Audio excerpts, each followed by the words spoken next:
Jamal Mecklai, CEO at Mecklai Financial, is joining us right now. Jamal, good to have you with us here. Good morning. Prashant this side.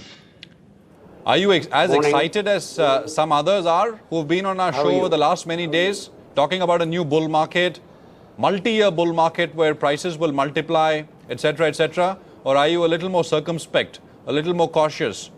You'd like to wait and watch what happens, what actually happens? Well, I'm saying, certainly it looks like we are in a new world. And frankly, I must say before the election, this was not the sort of outcome I had hoped for or envisaged. But frankly, I think now, we have what I would call a necessary condition to build a socially liberal capitalist democracy. The real thing, in other words. And I think everyone is responding to that. I mean, markets by their nature tend to get overexcited. So it's not that there will not be corrections, but I mean, basically, it looks like all systems go. I mean, with this sort of mandate, and certainly the kind of noises that are coming out from Mr. Modi over the last 3-4 days, it looks great. There's limited use in looking back. We should look ahead, which we will do. But I just want to ask you two things. One, you said you were not expecting. Am I correct in saying you were hoping for something like this, but you didn't expect it will be so strong? And second, you said socially liberal capitalistic democracy. Did I get those? Did I get that right? Correct. Absolutely. Because that is, ultimately that is what we want, right? Meaning, when I say socially liberal, I mean where everybody, let's talk about women's rights, let's talk about, where the word minority should not even come into thinking. India is a very diverse country, but I would say the model really, let's say the most successful model in my view is a country like Germany. Right? Of course, there are models in the East which will also give us some learning. But basically we have to get the system going, and we have to make sure that everybody has a piece of it. I intentionally did not use the word inclusive because I think that is assumed, right? Because any system, if there's 100 people and only 30 are doing well, it can grow only so fast. If 80 are doing well, it can grow faster. If 100 are doing well, it will grow even faster. And I think Mr. Modi, if it's so obvious to me, I'm sure he would understand it as well. He knows it and he wants to go for it. And I think the problems we have had in the past, and we have had a lot of problems in the past, and which is not to say we will not have them again, but I was just thinking about it while waiting for the show to start, that if you look at it in India and anywhere in the world, conflicts of any nature are 100% caused by politicians, right? Because somebody wants to get ahead, they're able to rouse certain people to do something or something or something or something. And now we are in a position where Mr. Modi, and I'm intentionally saying Mr. Modi, not just, it's obviously the BJP, but he's the driver. He is in a position where if he plays his cards right, it doesn't look like a very difficult job. Sure, everything is going to get fixed overnight. Inflation is a big problem, etc., etc., etc. But the solutions are on the table. Something I just read in today's paper about the PJ Nayak committee saying, cut the government holding in public sector banks. Obvious. Now he can do things like that, right? But I'm saying those are technical things, but when I said socially liberal, which is the point you picked up on, that's very important. Because if you look at it, if India remains a country where women, I'm not simply talking about the horrors we have seen recently, but where women's empowerment is incomplete, we will be slower, right? So fundamentally, if India remains a country where Section 377 remains on the books, we will be slower, But it is now our opportunity to become a global leader, right?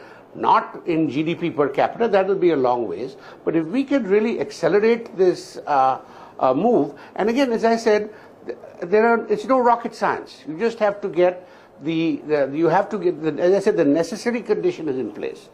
Now, remains to be seen whether it is sufficient. So yes, I am excited. And I'm shocked to be excited because I hardly expected, this sort of turn of events. I don't recall very well the 84 mandate, right? That's the last time when a single government got that kind of a mandate. But I guess situation was very different. Situation we are in is very different. You would So Yeah. you would be able to, it's historic in that sense, coming after 30 years. So it kind of is very difficult to get, for us to get our head Not a around question. the possibilities which open up in that sense. You said simple things like selling down stake below 50% in PSU banks by the government. Now it can be done without too much opposition, etc. Just talk about that. Well, see, my business, as you know, is in financial markets. And I would not say every single ill, but, why our markets are so thin, we don't have an yield curve, as a result of which the forex forwards are not in balance. We don't have an interest rate derivatives market. All of that has to do with the fact that the public sector banks are constrained. If the majority of your assets are held by people who, for political reasons, are unable to dance, the market's going to, I shouldn't use the word dancing, that brings back Chuck Prince. But anyway, you know what I'm trying to say? That basically, that is one. There are thousands of things. Most of the stories you probably talked about have been on the infrastructure side. In many senses, this is the same thing. It's financial infrastructure. So I think that if once that starts, the whole game changes, right? Just like once the power sector starts, the whole game changes. So we've got a whole spectrum of game changers on the table, and it's not like you have, like I said, it's not rocket science. And just a matter of click, click, click, click, doing the job. Now, if you've got the power to do it, and you are even-handed, right?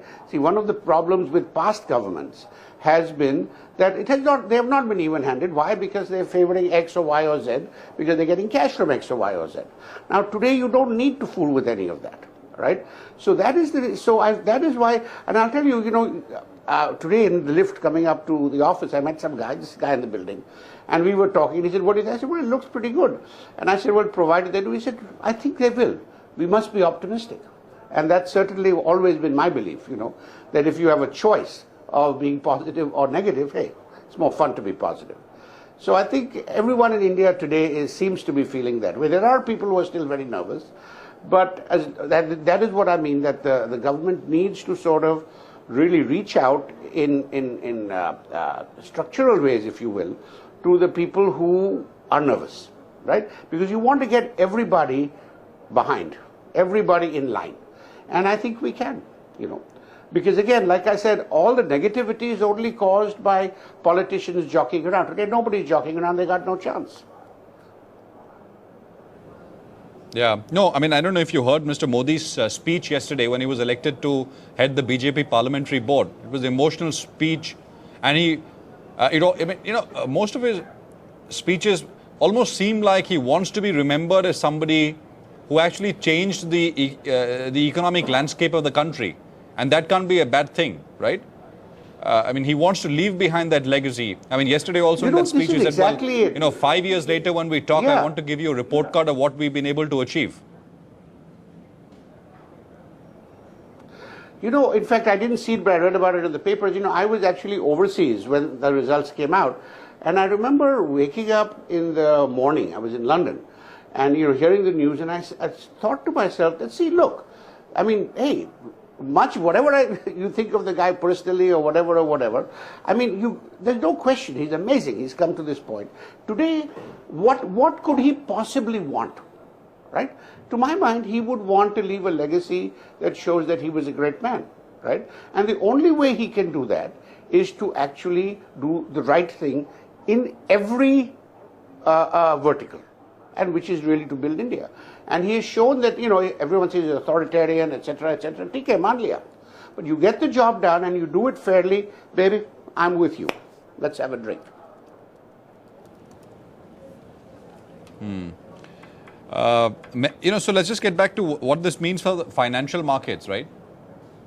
Many are giving the comparison of the Reagan-Volcker period in the US, and we could have something similar here. Do you think that comparison is apt? Well, Reagan-Volcker is interesting because Volcker was known for ramping up interest rates to really kill inflation.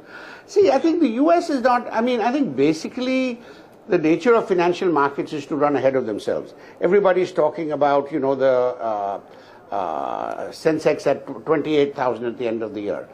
I think that's doable. I don't think that's really a problem.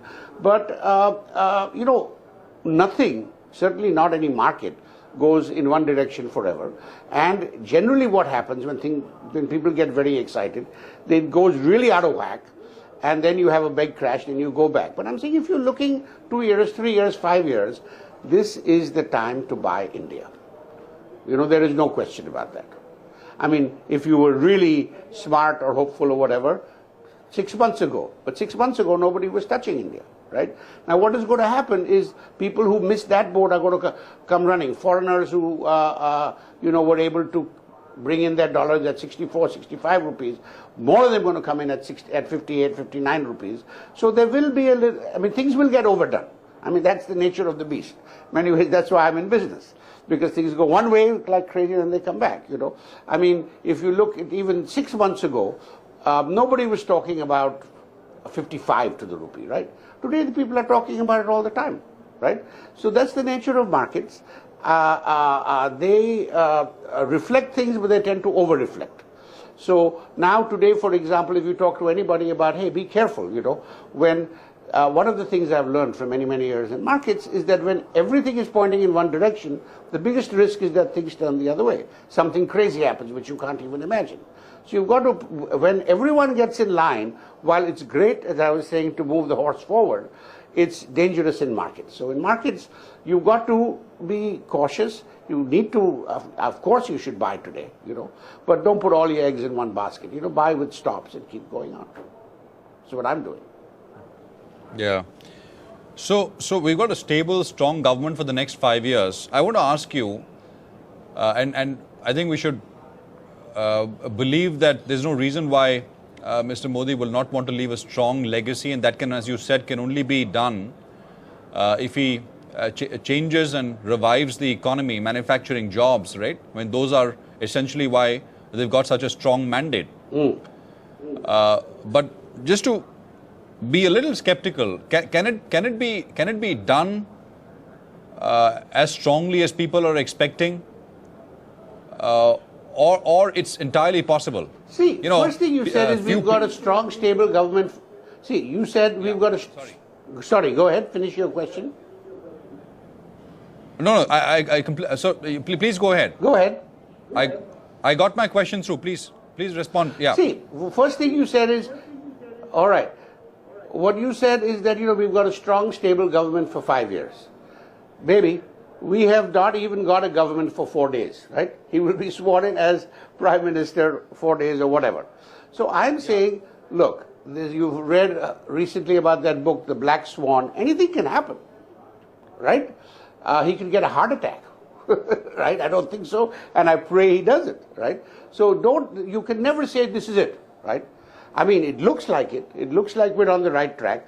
And while I said the things to do are not rocket science and are obvious, and there appear to be very few hurdles in the way, but the entire nature of life is that hurdles, you don't see hurdles, they suddenly show up. Anything can happen, right?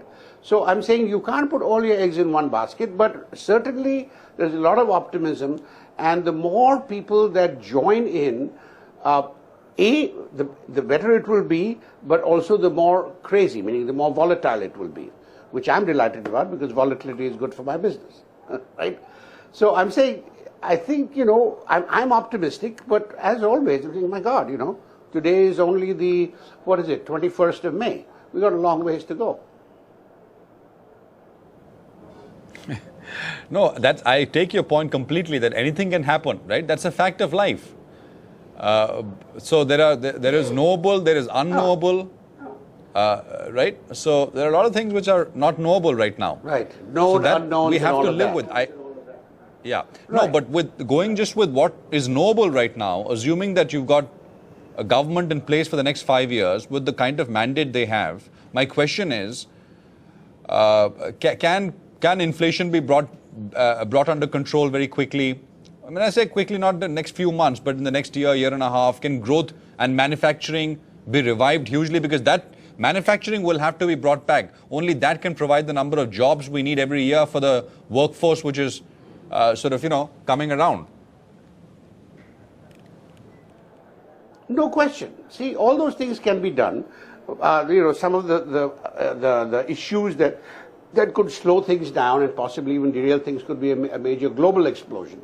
You know, the US unwinding, Europe looking for quantitative easing, that issue could create some problems. There are also certain structural issues that have to be addressed. One of the things is that while this is all very well, the reality, and the election has been a great success for Mr. Modi and the BJP, the reality is in today's Lok Sabha, I think 34% of the MPs have criminal charges, right? In the last Lok Sabha, 30% had criminal charges. So I'm saying now, while the economic stuff is actually straight ahead, these are the structural things that are more difficult, because you cannot have the sustained evolution of what I said, a social liberal capitalist democracy, if you have 200 people in parliament who have criminal cases. So now that is a tricky thing to unwind. Now those are the issues that I would like to see some movement towards, right? And I believe it can be done in this environment. It would be impossible to do it without a complete mandate as Mr. Modi has. But with that, this becomes a very key thing. So it's not just a matter of doing the sort of really the easy stuff. You've got to do the tough stuff. And the sooner you start on it, the better. The sooner you give signals that, hey, baby, no more of this nonsense, So I think that there's a lot of work to be done. It's not just a matter of going to the beach, right? But I think it can be done. Jamal, thanks very much for joining in, and I hope the coming days are as vibrant as the colors on your tie and your attire. We're in for some good times. It's always a pleasure, Always. As you said. Good luck. If you have a choice between being optimistic and pessimistic, better be optimistic, right? It's more fun. Thank you. Thanks very much. A pleasure. Without a doubt. All right. Good luck. Yeah.